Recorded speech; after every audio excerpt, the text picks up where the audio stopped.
Telugu human anatomy TikTok complication October 2020 institute of human anatomy. ఇంట్లో మనకి ఏమేమి చెప్పాడంటే హార్ట్ బ్రేక్ డౌన్ అయిపోవడం వల్ల మనం చనిపోతామంట. అయితే ఎవరైనా వెళ్ళిపోతే మన బెలూన్ లాగా అవుతుందంట. ఆ బ్లడ్ అనేది అక్కడ ఉండిపోవడం వల్ల, బ్లడ్ అనేది సప్లై అవ్వకపోవడం వల్ల మనం చనిపోతామంట. ఇంకా బ్రెయిన్ ఇక్కడ మనకి సెరిబ్రమ్ అనేది ఒక ఎక్స్ట్రాగా పెరిగితే మనకి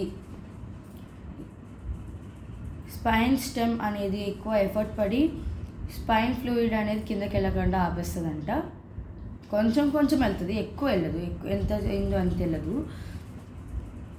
ఇంకా మనకి టీత్ ఎలా ఫామ్ అవుతాయని చెప్పాడు. టీత్ అనేది మొత్తం బోన్తో ఫామ్ అవ్వవు, దానికి ఒక థింగ్ అనేది మిస్సింగ్ ఉంటుంది.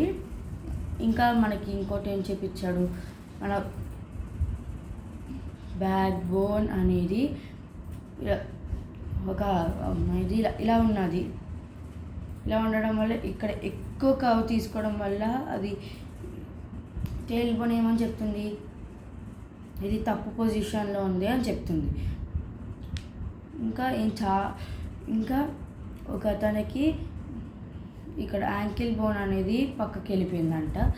అది ఇంకొక బోన్ ఇంకొక ప్లేస్కి వెళ్ళిపోవడము, లేదంటే ఒక బోన్ ఇరిగిపోవడము అయ్యిందంట. ఇంకా మనకి ఇక్కడ ఒక మజిల్ ఉంటుందంట, ఇక్కడ పెక్టరైనస్ మేజర్ ఒకటి, దానికి ఒక చిన్న, అందరూ ఏమనుకుంటారు ఎవరు లేదని ఇలా ఎక్సర్సైజ్ చేస్తూ ఉంటారు, ఎక్కువ అంట సంథింగ్ చేస్తారంట. దానికి ఒక బ్రదర్ ఉన్నారని మర్చిపోతారంట, ఎందుకంటే దానికి పెక్టరైస్ మైనర్ కూడా ఉన్నారంట. వీళ్ళిద్దరు బెస్ట్ ఫ్రెండ్స్ అంట.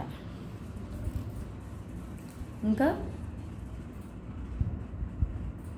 మన స్కల్ అనేది 22 బోన్స్తో తయారైందంట. మనకి హోల్ లోపల ఉన్న బోన్స్లో కలిపితే 28 బోన్స్తో కూడిందంట, ఓన్లీ ఫర్ స్కల్ అని చెప్తున్నాడు. ఎప్పుడైతే మనం మనకి థ్రోట్ నుంచి స్టమక్ నుంచి ఇంటెస్టైన్స్కి వెళ్తే అది చాలా పెద్ద ప్రాసెస్, చాలా పెద్దగా ఉంటుందంట. ఇంకా మనకి స్పైన్ అనేది, బ్యాక్ బోన్ అనేది 7 కార్నల్ వర్టిబ్రేట్స్, 12 ట్రెక్స్, ఇంకా 5 న్యూబ్రన్స్ అండ్ 5 ఫ్యూస్తో కంటైన్ అయిందంటే టోటల్ చెక్యల్ 4 ఫ్యూజ్ అండ్ కైగల్ వర్క్స్తో మొత్తం అంతా కలిపితే 33 total, only spine, only backbone అని చెప్తున్నాడు. Bye friends.